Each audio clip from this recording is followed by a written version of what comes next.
আলাইকুম ওয়া রাহমাতুল্লাহি ওয়া বারাকাতুহু। আমি এমএনআই রাশেদ খান। আমি আজ আপনাদের সামনে কথা বলবো পবিত্র উমরা হজ উপলক্ষে। ইনশাআল্লাহ আগামী ডিসেম্বরের সম্ভবত ডেট ১৬ তারিখ আমি আমার কিছু সম্মানিত মেহমান নিয়ে উমরা করতে যাব ইনশাআল্লাহ। আল্লাহ যদি আমাদের সহায় থাকেন, সবকিছু ঠিকঠাক থাকে, তাহলে আমরা যাব।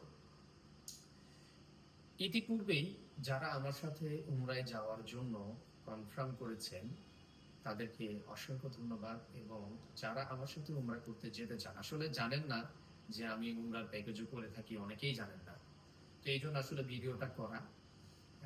উমরা আমার আসলে বিজনেস উদ্দেশ্যে করা না, এটা হচ্ছে শুধুমাত্র আল্লাহর সন্তুষ্টি হাসিলের উদ্দেশ্যে আমার উমরা প্যাকেজ করা।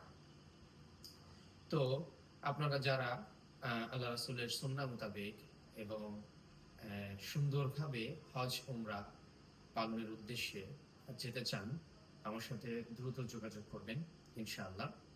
আল্লাহ চাহে তো আমরা আগামী ডিসেম্বরেই উমরা করতে যাব ইনশাআল্লাহ। এখন আমাদের কিছু সম্মানিত হাজী সাহেবদের উদ্দেশ্যে কিছু কথা বলবো। আপনারা যারা উমরা করতে যেতে চাচ্ছেন বা মনস্থির করেছেন বা যাবেন, তাদের উদ্দেশ্যে আমার ছোট্ট একটি মেসেজ। সেটা হচ্ছে, আপনারা যারা উমরা করতে যাবেন এটা তো আল্লাহর সন্তুষ্টির জন্য, এবং যারা আপনারা উমরা করতে যাবেন তারা সামর্থ্যবান।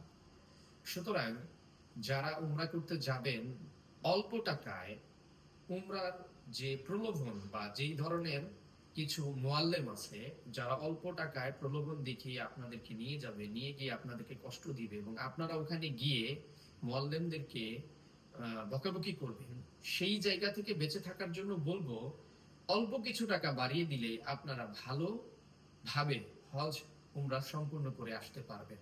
দেখুন, আপনারা যদি টাকা কম দেন তাহলে মুআল্লিমরা আপনাকে সার্ভিস দিবে কোথা থেকে, এই জিনিসটুকু আপনারা শুধুমাত্র মাথায় রাখবেন।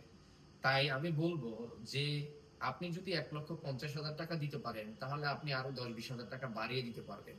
সুতরাং এই জায়গায় কৃপণতা না করে, দিলটাকে আল্লাহর জন্য খালেস করে, আল্লাহর জন্য বড় করে আপনারা হজ উমরা করতে যান। কারণ ইবাদত, এটা একটা ইবাদত, এখানে কৃপণতা করার জায়গা নয়। তাই আমি বলবো আপনারা অবশ্যই এখানে কৃপণতা না করে এখানে টাকা বেশি খরচ করবেন। আল্লাহ রাব্বুল আলামিন আপনাদেরকে এটার বিনিময় দিবেন ইনশাআল্লাহুল আজিজ। আসসালামু আলাইকুম ওয়া রাহমাতুল্লাহি ওয়া বারাকাতুহু।